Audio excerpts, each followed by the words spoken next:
Да, се враќаме во студиото, дојдовме полека и до темата локални избори. Божиновски, партиите веќе ги објавија дел од своите кандидати, некои не се знаат.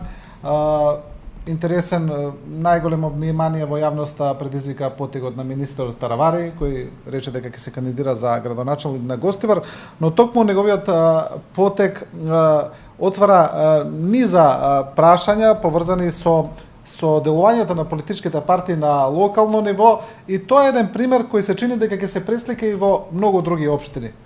Сега, еве да речеме во Гостивар, ќе се кандидираат и од партијата на господинот Села, и од БЕСА, и од ДУИ, а две од тие партии се коалицијски партнери со СДСМ. И сега имаме прашање: кого ќе поддржи СДСМ во Гостивар? Потоа, како самите албански партии која кого ќе поддржи во вториот круг, а кого ќе поддржи ВМРО ДПМН. Гостивар е само пример, како што кажав, една слика која ќе се ослика во цела пакета. Ова е интересно со Таравари, точно. И тука се гледа што е позначено, или барем за Алијанса за албанците што е позначено, тоа се оние партиски интереси, затоа што несериозно е вие кога ќе ставите човек за министер во новата влада, не поминати 100 дена да си оди за градоначалник. Значи, не се става човек кој што има одредена визија за нешто да направи и се разбира треба да почне да работи на тоа. После 100 дена доброволно да си отиде за да се кандидира за градоначалник, искрено несериозно, и тука му прави штета на самиот углед на владата. Но од друга страна, чисто партиски ако се гледа, со овој потек на ДУИ му се загрозува, би рекол, единствената поголема општина каде што се очекуваше дека они без поголем проблем ќе победат. Тоа е Гостивар.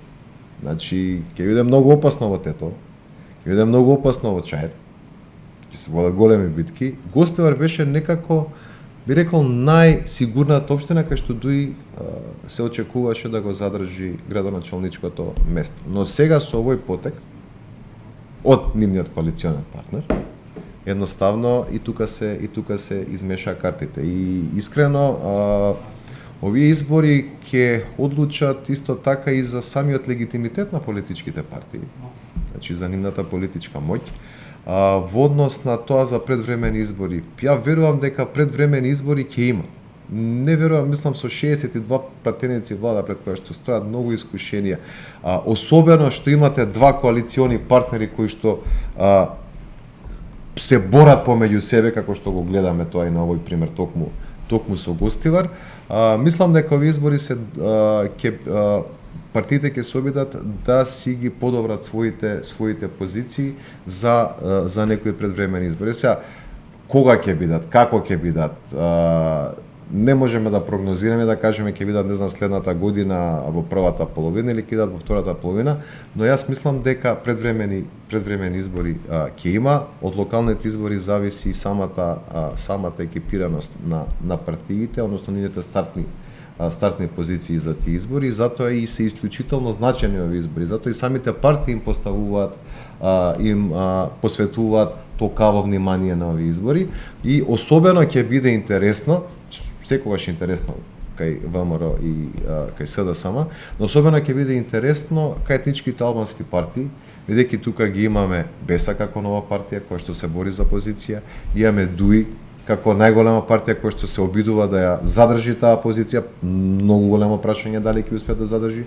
Имаме Алијанса на албанците која што се обидува да го најде своето место, особено како со оглед дека е дел од новата влада, тоа ќе се обиде да го ефектуира и да порасне на некој начин, значи да и биде директен конкурент на ДУИ. Со ДПА они се некако као полуилегала, ќе видиме што ќе се случи, но и самите партии на етничките албанци ќе преку локалните избори едноставно ќе си ги измерат целите и ќе се види кој каде е поставен и колку е политичката намоќ на едниот, на вториот или на третиот. И затоа вие се особено значени. Дополнително, кај етничките албански партии, освојувањето на тие поголеми општини како Тетово, Гостивар и Чаир се од исклучително значење, иако локалните избори се од исклучително значење и за парламентарни избори, бидејќи тука самите партии таму кај што ќе победат се создаваат една посилна база, но кај етничките албански партии е од исклучително значење кој ќе ги освои особено овие поголеми.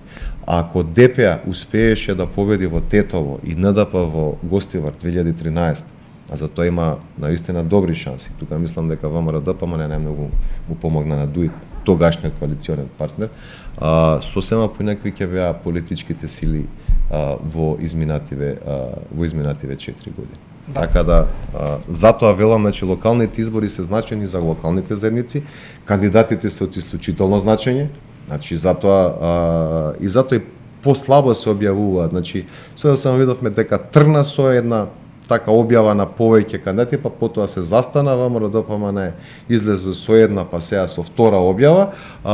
Многу внимаваат политичките партии во тоа, во однос на тоа кој кандидат ќе биде предложен, бидејќи на локалните избори и кандидатите, особено за градоначалници, а и оние кои што се носители на советничките листи, носат гласови. Но од друга страна, тоа треба да им помогне за да на некој начин го најдат местото на македонската политичка сцена после овие избори.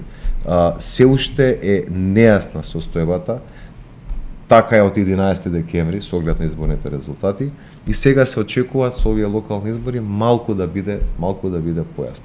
Да, Арсовски, како што кажавме, кој со кого и каде е едно од главните прашања за овие локални избори, се чини дека имаме едно од најкомплицираните слики на локално ниво пред овие избори. Не знам дали до сега во нашата понова историја имало таква состојба, но тука има уште едно прашање: може ли оваа комплицирана состојба да влијае потоа и за односите во веќе исто така комплицираната состојба во самата влада во однос на коалицијските партнери? Апсолутно ќе влијае. Локални избори фаќаат едни три големи феномена и затоа ни се интересни во моментот. Првиот е кросетничкото гласање и предизборните соработки. Очигледно е дека на локалните избори трендот на предизборна соработка помеѓу македонските и албанските партии ќе продолжи, кој е нужен чекор до предизборни коалиции на кај се движи политичката механика на избори во овој момент. И второ, очигледно е дека партиите не се задржуваат веќе во своите етнички кампуси. Гледаме дека СДСМ кандидира кандидат во Арачиново, најмногу гласови освои СДСМ во Чаир на минатите парламентарни избори, така и тоа е едната група прашања која е интересна да се следи во овие избори, бидејќи е тоа некаква еволуција на политичката механика во овој период, за секој од различни причини. Второто е оваа забава за која зборуваме, дека делумно ќе биде шизофрена позицијата околу локалните избори, кој кого каде ќе подржи, кој со кого каде ќе се искара и така натаму. Забавно е да се гледат партиите како се комешкаат во своите внатрешни превирања. И тоа е исто така дел од причините за тоа е исто така што партиите се релативно неспремни за овие избори. Реформите не им се завршени, новата поставеност не им е завршена, а мора да кандидираат кандидати, тоа важи за сите партии. И третата интересна работа е што локалните избори се индикација на тоа како ќе оди глобалниот проект Македонија. Од резултатите на локалните избори ќе зависи, помеѓу другото, дали ќе има брзи предвремени парламентарни избори или не. Јас сум сигурен дека Заев сака да ја консолидира својата позиција, доколку резултатите на локалните избори му го дозволат тоа. Потоа, тој фидбек на локалните избори како ќе влијае тој на владата исто така многу интересен, бидејќи очигледно е дека таму има некаква тензија помеѓу коалицијските партнери. ДУИ, например, напуштајќи го ВМРО-ДПМН, сега ќе инсистира СДСМ да ја засили нивната соработка, таа симбиоза за локалните избори на сметка на другите коалицијски партнери. Така што интересни се изборите од повеќе аспекти и мислам дека забавата не завршува. Тука мислам дека ќе се изнегледаме чудни комбинации, чудни предизборни коалиции, мешани во разни општини, различни комбинации, но мислам дека за крупната политичка состојба можеме да разговараме дури откако ќе завршат локалните избори, бидејќи тогаш ќе имаме реална представа за распоредот на политичките сили, па и со самото тоа за агендата која крупните политички играчи ќе играат во наредната година. Да. Имаме, значи, уште неколку минути до крајот. Професоре Бакију, Како што кажавме, комплицирана ситуација. Што мислите вие, ќе проложи ли оној генерален тренд на опаѓање на ДУИ како најсилна албанска етничка партија и на локалните избори, со оглед на тоа дека сега има и доста поголема конкуренција? Како што кажа Јарсовски, и СДСМ веќе номинира своји кандидати. Видите, значи, у најлоша ситуација во моментот се ДУИ ВМРО ДПМН, бидејќи ДУИ имаше 16 општини, СДСМ имаше колку беа таму ВМРО ДПМН, значи апсолутни победници на минатите локални избори. Другите партии сега во овој случај, бидејќи ако направиме паралелите треба да се направат меѓу локалните избори, така што за овие две партии ќе биде многу потешка борбата, бидејќи тешко дека ќе можат да ги задржат позициите што ги има. Од друга страна, дали ќе има, тоа зависи од многу фактори, меѓутоа што ако разговаравме за внатрешните ослабувањето на ДУИ дојде не само од двете партии новите партии кои што се појавија, туку дојде и од СДСМ. Јас сметам дека на овие избори СДСМ нема да ја има таа комотност да се зачепка пак во гласовите на ДУИ, односно во општините каде што ДУИ ќе има своји кандидати, бидејќи штом јас сум клучен за власт, за новата влада, треба да ми вратиш нели на локално ниво. Така што елементот што го спомна господинот Тарсовски Арачинова, мислам дека представува повеќе еден спин отколку една реалност. Кога би бил нели позицијата на Заев, не би се осмелил да извадам кандидат во Арачиново, бидејќи одговорот ќе биде многу жесток и од ДУИ, меѓутоа на втор круг ќе биде жесток и од страна на сите албански партии. Меѓутоа има и еден друг елемент, бидејќи ние досега разговаравме само за тоа како ќе се одвиват работите во албанскиот блок. Да, не е нормално нели Арбен Таравари да излезе од влада за 100 дена нели како кандидат, меѓутоа е нормално бидејќи тој создаде еден нов вид на политичар кој што одговара во секој момент. И тоа е типот што луѓето го сакаат, нели? И мислам дека тоа беше и причината за да излезе тој.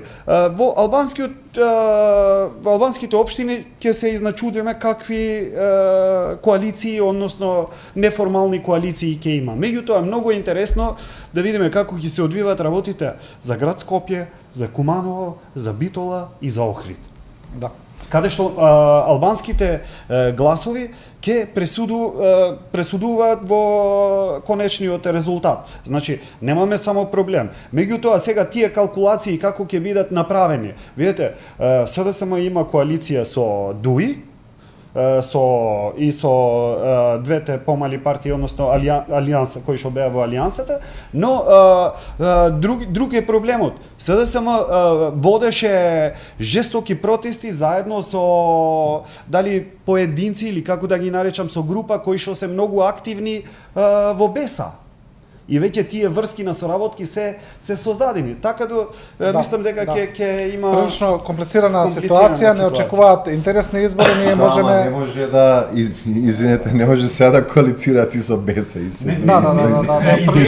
Идејата ми е бидејќи гласачкото тело не е контролирано како на бившите избори, за да може да стисниш дugme и целото гласачко тело да ти бега на една страна. Затоа ги спомнавме, затоа ги спомнавме Гостивар, точно Битола и Охрид не би се сложил толку со вас, да има одредено влијание, но тоа е град Скопје и Куманови исклучително ќе бидат. Јас од денеска ќе ти кажам дека во Битола и во Охрид разликата меѓу СДСМ и ВМРО ДПМН нема да биде поголема од 2500 гласа. Толку гласачи има град албанци. Скопје и Куманово се исклучително значајни и точно е, а додека но види, вие не може да очекувате дека етничките албански гласови, исто како што не може да очекувате дека сите етнички македонски гласови би отишле кај еден кандидат.